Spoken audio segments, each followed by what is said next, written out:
అయితే ముఖ్యంగా కన్యా రాశి వారిని చూసుకుంటే వారిపైన ఈ గ్రహణ ప్రభావం ఏ విధంగా ఉంటుందంటారు? కన్యారాశి వాళ్ళకి ఈ 2 లక్షణాల వల్ల ఇది సప్రెస్డ్, అవును, కోపాన్ని అణుచుకుంటారు, బాధను అణుచుకుంటారు, అన్నిటిని అణుచుకుంటారు.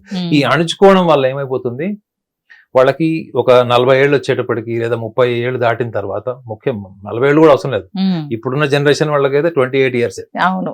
ఓకే, సో ఈ అణుచుకోవడం వల్ల ఏమైపోతుందంటే వీళ్ళు తొందరగా అందరితో డిస్కనెక్ట్ అయిపోయి వాళ్ళకి వాళ్ళు లోన్లీగా అయిపోయి ఒక మాంక్ లాగా తయారవుతారు.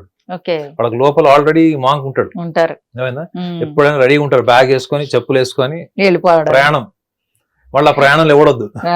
Okay, why you want to become a submissive personality, why don't you become an expressive and aggressive personality? Okay, తెలివితేటలు, సామర్థ్యం, విచక్షణ అద్భుతంగా ఉంటాయి. అమాయకత్వం ఎంత ఉంటుందో అద్భుతమైనటువంటి మేధస్సు కూడా ఉంటుంది.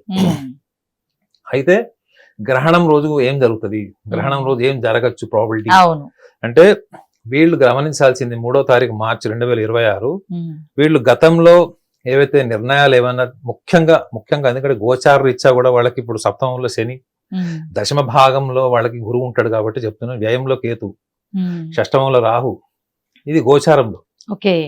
సో అయితే వీళ్ళు గమనించాల్సింది ఏంటంటే భూమికి సంబంధించినవి కానీ భాగస్వామికి సంబంధించినవి, lands, life partner and anything related to the job, వీటికి సంబంధించిన విషయాలు ఏమన్నా మీరు ఇప్పటి వరకు సఫర్ అవుతున్నారు, నచ్చట్లేదు, లేకపోతే అది మనము కరెక్ట్ కాదు అనుకుని ఎక్కడైతే మీరు బ్లాక్ అయ్యారో అక్కడి నుంచి మీరు రిలీవ్ అవ్వండి. ఫస్ట్ ఒక క్లారిటీకి రండి, డెసిషన్ కి కాదు.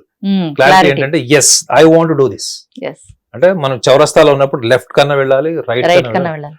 అక్కడికి వెళ్ళిన తర్వాత నేను అనుకున్నది జరగకపోతే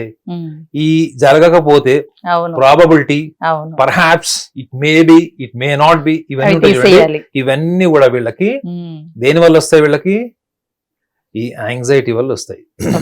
ఆ రోజు వీళ్ళకి యాంగ్జైటీ లెవెల్స్ ఎక్కువ ఉంటాయి, ఖచ్చితంగా ఎక్కువ ఉంటాయి. ఇది 10 మందిలో 10 మందికి నేను చెప్పను, 6గురికి అయితే ఉండొచ్చు ఖచ్చితంగా. ఓకే, ఇది వీళ్ళు అవునా కాదన్నది రోడ్స్ రాసుకొని చూద్దాం.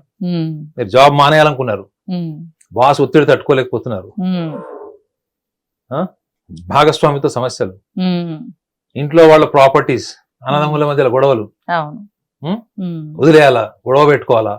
సో ఈ ప్రాసెస్ లో వాళ్ళు అర్థం చేసుకోవాల్సింది ఏంటంటే వాళ్ళలో ఎన్విరాన్మెంట్ కాదు సమస్య, వాళ్ళ సమస్య వాళ్ళ చౌరస్తా, వాళ్ళ క్రాస్ రోడ్ వాళ్ళ సమస్య. ఈ 3 ఏరియాస్ కాదు, ల్యాండ్స్ గానీ, భాగస్వామి గానీ, ఉద్యోగం, ఇది సమస్య కాదు. They are always standing on the cross road, that is the problem.